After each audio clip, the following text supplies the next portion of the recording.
انقذوا الزمالك، الزمالك بينهار، الزمالك بيفلس، الزمالك جاب ظرافها وقفل. حاجة غريبة من امبارح، نغمة كده او ورقة متوزعة على كل الناس، بعض اللي بيقدموا المحتوى وبعض الاعلاميين، والكل ماسك في كلمة انقذوا الزمالك. الزمالك بيفلس. يعني عشان اكون صريح معاك، يعني نص الجملة اللي بيقولوها كويسة. انقذوا الزمالك، ناس عايزة تقف جنب الزمالك، ناس عايزة الزمالك يرجع زي ما كان. انقذوا الزمالك. طبعا كلنا عارفين حجم الأزمات والديون اللي فيها نادي الزمالك، فطبيعي ان اي حد متضايق يقول انقذوا نادي الزمالك. بس مين اللي ينقذ نادي الزمالك؟ بتوجه كلامك لمين؟ بتفرق كتير.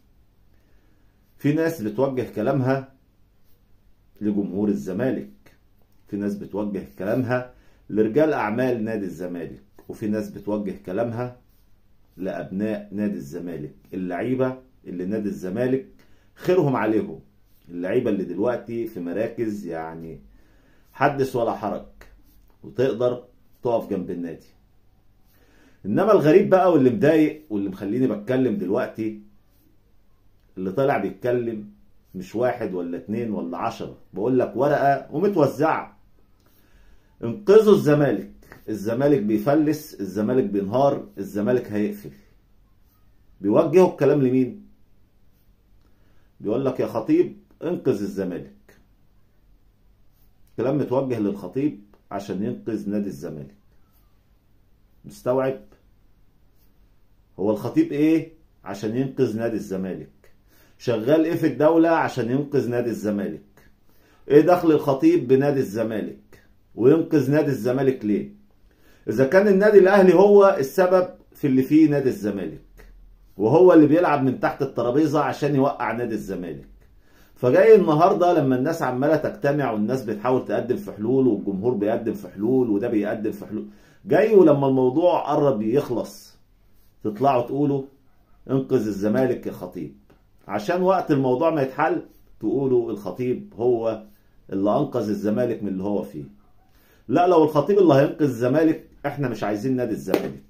هنعمل ايه بنادي الزمالك لما الخطيب هو اللي بينقذه؟ وهينقذه ازاي؟ وبفلوس مين؟ اسئلة كتير بتطرح نفسها في الموضوع ده.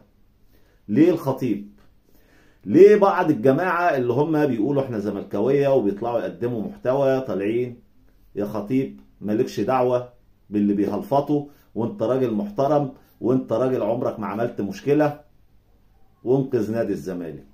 ليه مهيب عبد الهادي طالع بيقول له انقذ الزمالك يا خطيب؟ ليه وليه وليه وليه؟ ناس كتير طالعة انقذ الزمالك يا خطيب، لازم يا خطيب تقف جنب نادي الزمالك. بصفته ايه؟ انا مش عارف. ايه اللي في ايد الخطيب يعمله عشان يحل مثلا ازمة 6 اكتوبر؟ ايه اللي في ايد الخطيب يعمله عشان يدفع مستحقات اللعيبة اللي متأخرة؟ عايزين نفهم. بتقولوا للخطيب ينقذ الزمالك ليه؟ مين اللي وجهكم ان انتوا تطلعوا تقولوا الخطيب؟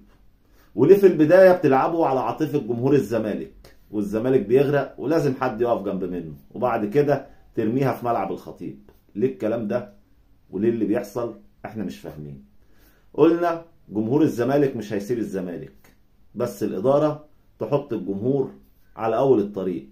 موضوع سهل، وما تطلبش الجمهور اللي بيقول لك احنا مستعدين نساعد النادي، بس اديهم اللي هم يساعدوك بيه، حطهم على أول الطريق، خلص واعمل لهم رقم حساب وحطه على الصفحة عندك، وهتلاقي من غير ما تتكلم جمهور الزمالك حللك الأزمة في 24 ساعة.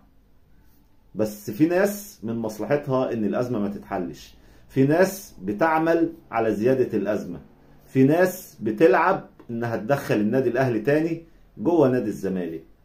يعني كلامهم في ظاهره الرحمة ولكن في باطنه العذاب. دول عايزين يقضوا على الزمالك، عشان كده بيقول لك انقذ الزمالك يا خطيب.